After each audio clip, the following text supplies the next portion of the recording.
بنی اسرائیل جو ہم سے پہلے 2000 برس تک امت مسلمہ کے مقام پر فائز رہے، جن کے بارے میں صرف سورہ بقرہ میں 2 مرتبہ اور بھی 2 جگہ پر آیا ہے ذرا مختلف الفاظ میں، لیکن سورہ بقرہ میں تو ایگزیکٹلی انہی الفاظ میں آیا، یا بنی اسرائیل اذکروا نعمتی التی انعمت علیکم وانی فضلتکم علی العالمین،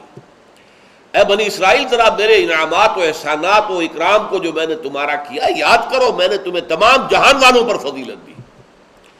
جس قوم کا یہ حال ہو، جس امت کے بارے میں قرآن یہ کہہ رہا ہے، یہ کوئی تورات کی آیت نہیں ہے، یہ کوئی تالمود کا جملہ نہیں ہے، قرآن ہے۔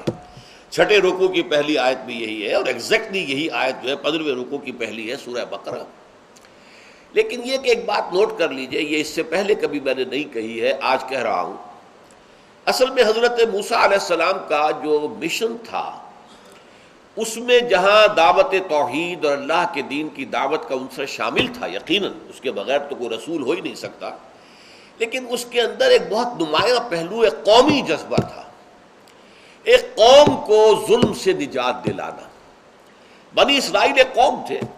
حضرت یعقوب علیہ السلام کے 12 بیٹوں سے 12 قبیلے، اور کچھ عرصہ مصر میں وہ بڑے شان کے ساتھ رہے، ٹھاٹھ کے ساتھ رہے، ان پر جو بادشاہ وقت تھا ان کی بڑی جو ہے وہ مہربانیاں تھیں، کرم فرمائیاں تھیں۔ کیا وجہ کیا ہے یہ ایک علیحدہ مسئلہ ہے، کیوں تھا وہ میں اس وقت ڈسکس نہیں کر سکتا۔ تو حضرت موسیٰ علیہ السلام گویا کہ دوہری بعثت کے ساتھ آئے، آل فرعون کو وہ رسول بن کر آئے کہ مانو مجھے اور میری اطاعت کرو، اعبدوا اللہ واطیعون، اور بنی اسرائیل کے لیے وہ نجات دہندہ بن کر آئے کہ انہیں فرعونیوں کے، آل فرعون کے مظالم سے اور سختیوں سے اور پرسیکیوشن سے اور ٹارچر سے نجات دلائے۔ اب جہاں قومی معاملہ ہوتا ہے وہاں ظاہر بات ہے کہ ذاتی تربیت، اخلاقی تربیت کا اتنا موقع نہیں ہوتا، وہ تو قوم کو بچانا ہے۔ قوم میں اچھے بھی ہیں، برے بھی ہیں، نیک بھی ہیں، بد بھی ہیں، شریر بھی ہیں، شریف بھی ہیں۔ اس اعتبار سے حضرت موسیٰ علیہ السلام کی جو قوم تھی، اگرچہ اللہ تعالیٰ نے 9 معجزات دکھائے آل فرعون کو، اور پھر ایک معجزے کے ذریعے سے ہی اس قوم کو نجات دی، لیکن یہ قوم تھی۔ اس قوم میں ایسے بھی تھے جو حضرت موسیٰ پر واقعی صدق دل سے ایمان رکھتے تھے، جیسے یوشع ابن نون، جوشوا جس کو کہتے ہیں بائبل میں، کالب ابن یفنہ۔ لیکن ایسے بھی تھے جو ڈھل مل تھے، کچھ مانتے تھے کچھ نہیں مانتے تھے، اور ایسے بھی تھے جو صرف اسرائیلی ہونے کی وجہ سے شامل تھے، ورنہ انہیں حضرت موسیٰ علیہ السلام کے اوپر کوئی ایمان، کوئی یقین نہیں تھا۔ چنانچہ یہ الفاظ آئے ہیں قرآن مجید میں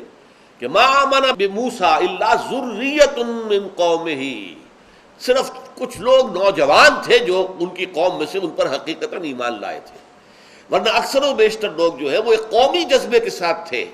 کہ ہمیں ایک قوم سے جو ظالم قوم ہے نجات دلانے کے لیے یہ آیا تو ہم بھی ساتھ ہیں۔ لیکن ان کا کہیں بھی جو معاملہ بحیثیت قوم، بحیثیت مجموعی، وہ وفاداری کا نہیں تھا حضرت موسیٰ علیہ السلام کے ساتھ۔ لہذا دیکھیے اب ان کا کیا رویہ رہا عین حضرت موسیٰ علیہ السلام کے ساتھ، جن کے ذریعے سے اللہ تعالیٰ نے انہیں نجات دی،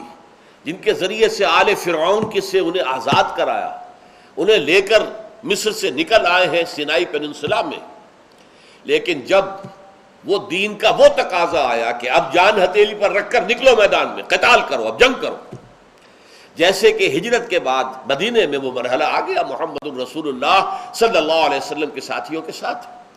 ایسے ہی حضرت موسیٰ ہجرت کر کے اپنی قوم کو لے کر سینائی پینسولا میں آ گئے، اور وہاں سے آگے اب جانا تھا ارض مقدس، وہی جو حضرت ابراہیم علیہ السلام کا مسکن تھا، حضرت اسحاق کا مسکن تھا، انبیاء کرام کا مسکن تھا، لہذا جس کو ارض مقدس کہا گیا ہے۔ آج جو آپ کو معلوم ہے دنیا کے اندر جو عالمی ٹکراؤ ہونے والا ہے وہ اسی ارض مقدس کے لیے ہونے والا ہے۔ یہودی چاہتے ہیں کہ اس پورے ارض مقدس پر ان کا غلبہ ہو، عیسائی چاہتے ہیں کہ ان کا غلبہ ہو، اور مسلمان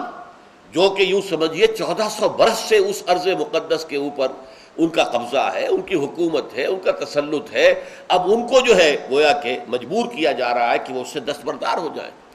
یہ جو ایک تصادم آنے والا ہے بہت عظیم تصادم کی شکل اختیار کرنے والا ہے، میرا اس وقت یہ موضوع نہیں ہے۔ تو اس وقت جو کچھ میں کہنا چاہ رہا ہوں کہ جب وہ مرحلہ آیا بنی اسرائیل کے تاریخ میں کہ اب جان ہتھیلی پر رکھو، میدان جنگ میں آؤ، تو کوڑا جواب دے دیا، فَاذْهَبْ أَنْتَ وَرَبُّكَ فَقَاتِلَا إِنَّا هَاهُنَا قَاعِدُونَ، جاؤ موسیٰ تم اور تمہارا رب جاؤ اور جنگ کرو، ہم تو یہیں بیٹھے ہیں۔